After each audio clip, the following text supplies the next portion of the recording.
Hello guys, Assalamualaikum dan salam sejahtera. Welcome back to Hafiz Channel. Siapa yang belum subscribe, sila subscribe. So, kita akan buat bahagian C di mana 20 markah. Soalan 10 wajib, 11 dengan 12 awak boleh pilih. Okey, dalam bahagian C ni macam mana dapat 20 markah? So, saya akan ajar. Minimum awak boleh dapat 15. Free je dapat 15. Okey, soalan yang pertama, nyatakan satu hipotesis untuk menyiasat penyertaan di atas. So, dia cakap nilai pH ialah salah satu faktor yang mempengaruhi pertumbuhan bakteria. So, senang je nak buat hipotesis dia. Bakteria bertumbuh aktif ataupun bertumbuh dengan baik pada pH 7. Kita dah belajar dah, pH ni ada 7, maksud dia neutral. Ada pH bawah 7, 1 sampai 6, maksud dia acid. 8 sampai 14, maksud dia alkali. Kita belajar bakteria ni tumbuh dengan aktif pada pH 7. Itulah hipotesis dia. Okay, soalan B.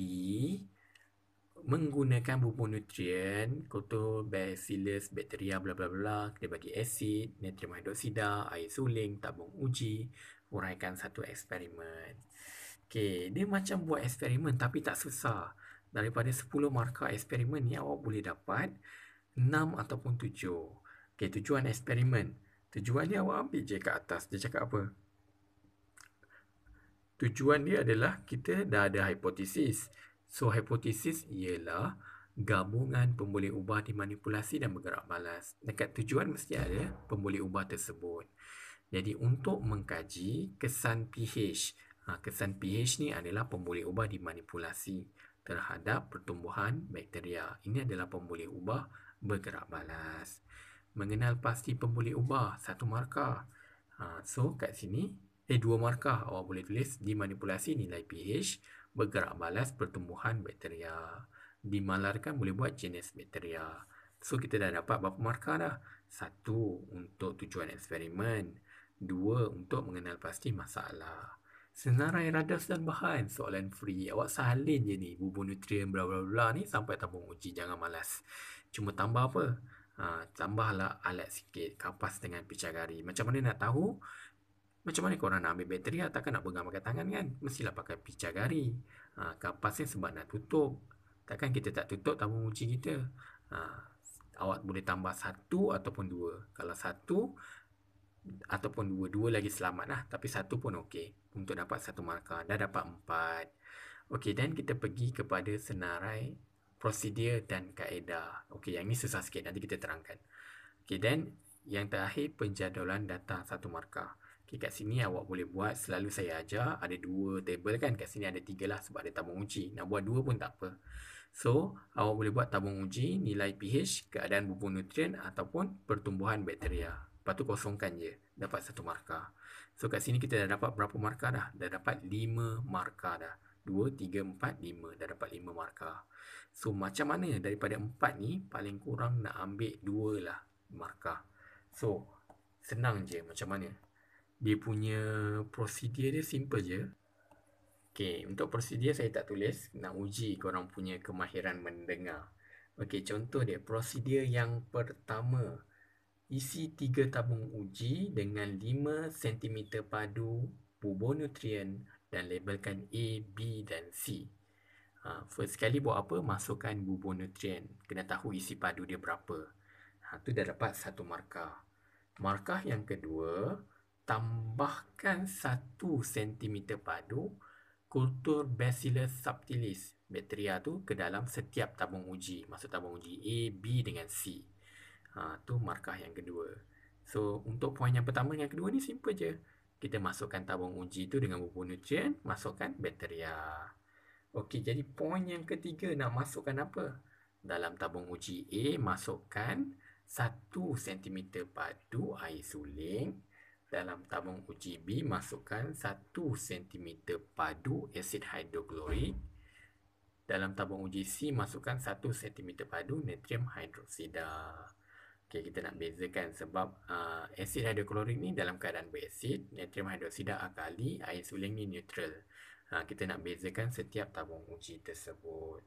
Poin yang keempat, tutup mulut setiap tabung uji dengan kapas. Poin yang kelima, simpan semua tabung uji pada suhu bilik. Poin yang keenam, rekod pemerhatian anda. So, daripada 4 markah ni, contoh korang tak tahu kan, korang terlupa nak buat tabung uji A, B dengan C, korang buat macam ni je. Masukkan bubur nutrien, kutu bacillus bacteria dan asid hidroklorik ke dalam tabung uji. Tabung uji A. Lepas tu korang buat poin yang kedua. Poin yang kedua korang buat apa? Tutup tabung uji dengan kapas. Poin yang ketiga, biarkan pada suhu bilik dan rekod pemerhatian selepas 2 hari. Lepas tu, poin yang terakhir, ulang semua eksperimen menggunakan asid hidroklorik dan natrium hidroksida. Macam itu pun boleh. Itu simple je. Korang bayangkan eksperimen tu dalam tabung uji tu, ada bakteria, ada bubur nutrien, ada keadaan nilai pH yang berbeza. Kita nak tengok bakteria tu tumbuh dalam aktif pada pH berapa. Okey, simple je.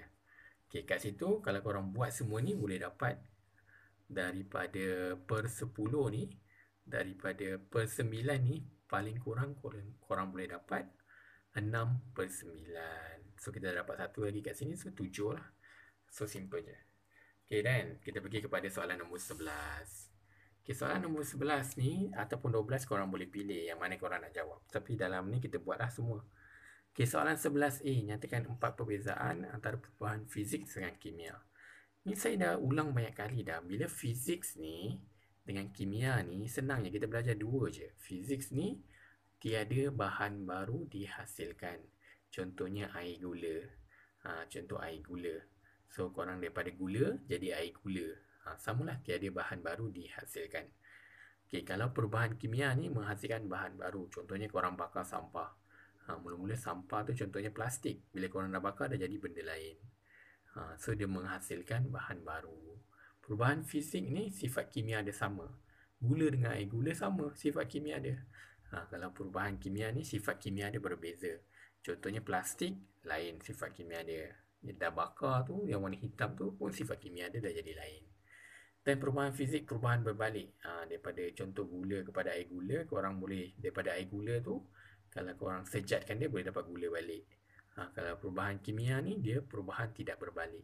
Contoh dah bakar sampah, boleh ke tukar balik sampah tu yang dah terbakar tu jadi sebelum dibakar? Tak boleh.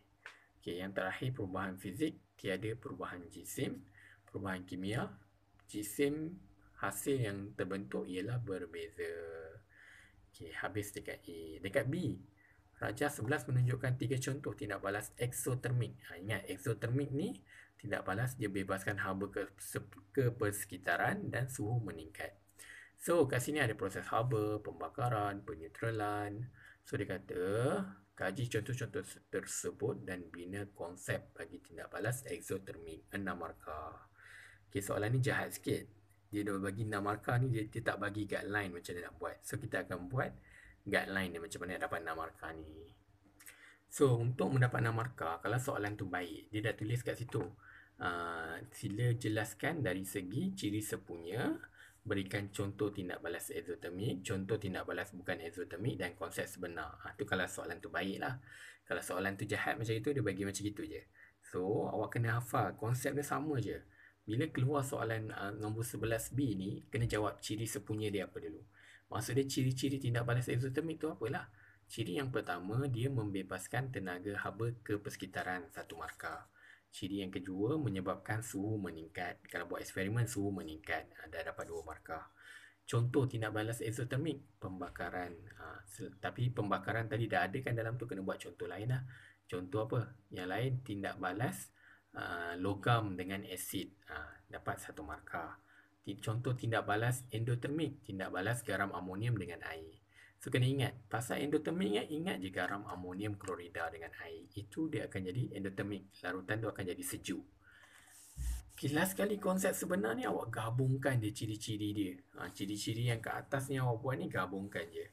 So, konsep sebenar tindak balas eksotermik ialah tindak balas yang membebaskan haba ke persekitaran dan menyebabkan suhu meningkat. So, dalam exam jangan malas tau. Ni saya tulis TB ni adalah tindak balas. Okay. So, bila jumpa soalan 6 markah tu, awak kena buat macam ni lah. Dia kena ada ciri sepunya, kena ada contoh eksotermik, contoh endotermik dan konsep sebenar ni salin je balik. Okay, simple kan? So, dapatlah kita 6 markah. Okay, tu kalau korang nak jawab soalan nombor 11. Kalau nak jawab soalan nombor 12 pula, senaraikan satu persamaan dan 3 perbezaan protozoa dengan yeast. Siapa ingat lagi protozoa dengan yeast ni tingkatan 5? Protozoa dengan yeast, siapa ingat? Protozoa ni contohnya Paramecium. Yeast lah. Yeast ni tergolong dalam kulat. Yeast tergolong dalam kulat. So, kalau jumpa soalan perbezaan ni, jangan malas, jangan segan, buatlah jadual. Nampak macam ni. Terus ada jadual. Okay, first kali dia tanya 4 markah kan. Mula-mula dia tanya persamaan. Persamaan dia ialah kedua-duanya ialah mikroorganisma unicell. Dua-dua unicell. Kita ada multicell dengan unicell kan, tapi yeast dengan protozoa ni kedua-duanya unicell. Perbezaan yang pertama, yeast mempunyai dinding sel. Okey, sebab kita belajar sel haiwan bukan semua, maksudnya sel haiwan kan kita boleh cakap kan, okay, sel haiwan tidak mempunyai dinding sel. Tak semua. Bukan semua organisma unicell tidak mempunyai dinding sel. Macam yeast mempunyai dinding sel. Okay, protozoa dia tidak mempunyai dinding sel. Yeast membiak secara pertunasan. Protozoa membiak secara belahan dia-dua. Yeast berguna kepada manusia. Contohnya korang boleh buat donat. Contohnya korang boleh buat apa lagi? Alkohol. Protozoa berbahaya kepada manusia. Dia akan menyebabkan contohnya malaria dan sebagainya. Okay, so itulah perbezaan yeast dan protozoa. Okay, next soalan B, soalan yang terakhir 6 markah. Beberapa orang bekerja di sebuah kilang mendapat cerit-berit selepas makan makanan tercemar daripada kilang kantin kilang yang terdapat banyak lalat. Didapati lalat itu datangnya daripada tong sampah berdekatan kantin tersebut. Jelaskan masalah. Okey, ni pun 6 markah tapi dia jahat sikit. Dia tak bagi korang cara-cara macam mana nak jawab. So, kita akan try macam mana cara dia. Okey, so dalam soalan yang berikut, yang tadi tu, cara-cara nak jawab dia bila 6 markah tu kena ada first, penyataan masalah, dan penjelasan masalah dan penyelesaian dia. So, penyataan masalah ada dalam kenyataan tadi. Kita cuma ambil balik je. Pekerja kilang mendapat cerit-berit selepas makan di kantin kilang yang terdapat banyak lalat. Itulah penyataan masalah dia. Penjelasan pun ada dalam statement yang dibagi tadi. So, pembuangan sampah yang tidak terurus berdekatan kantin mengundang kehadiran lalat. Okay, semua dah ada. So, last sekali penyelesaian. Macam mana nak selesaikan? Pertama, masukkan sampah ke dalam tong sampah yang bertutup dengan sempurna. So, kalau kita pandai buang sampah dengan baik, kita tutup, lalat tak sampai lah. Okay, yang kedua, tutup makanan menggunakan tudung saji. Bila makanan tertutup ni, dia lagi selamat. Dan yang terakhir, bunuh lalat menggunakan racun serangga. Ataupun siapa pernah guna, ada kan perangkap lalat tu yang lalat bila hinggap dia akan melekat. Simple je lah. Itu je untuk soalan esei. So, kita recap balik untuk bahagian C ni 20 markah. Soalan 10 kena jawab semua. 11 dengan 12 boleh pilih. So, dekat sini, yang pertama soalan 10 yang wajib ni, ada eksperimen ni. Korang paling kurang boleh dapat 6 ataupun 7 per 10. Kita anggap kita dapat 7. So, dapat 7. Untuk soalan 11, contohnya awak pilih soalan nombor 11. Nombor 4 ni senang. Bila jumpa perbezaannya, terus buat jadual macam ni. Dapat dah 4 markah. Then, konsep sebenar ni saya dah ajar cara nak buat dia tadi. Simple je. Bila jumpa tu, konsep sebenar ni awak kena buat ciri sepunya dia. Awak kena buat contoh dia. Dan bukan contoh dia. Dan last sekali, konsep sebenar tu salin balik ciri sepunya. Boleh dapat 6 kat sini. So, 6 dengan 4, 10. Kat atas boleh dapat 7, dapat 17. Tu kalau rajin lah. Kalau contoh prosedur tu malas tak nak buat, at least boleh dapat 16 ataupun 15. Okay, simple je untuk bahagian C. Okay, jangan lupa like, komen dan subscribe. Jangan lupa juga untuk buat ulang kaji. Okay, bye. Assalamualaikum dan salam sejahtera.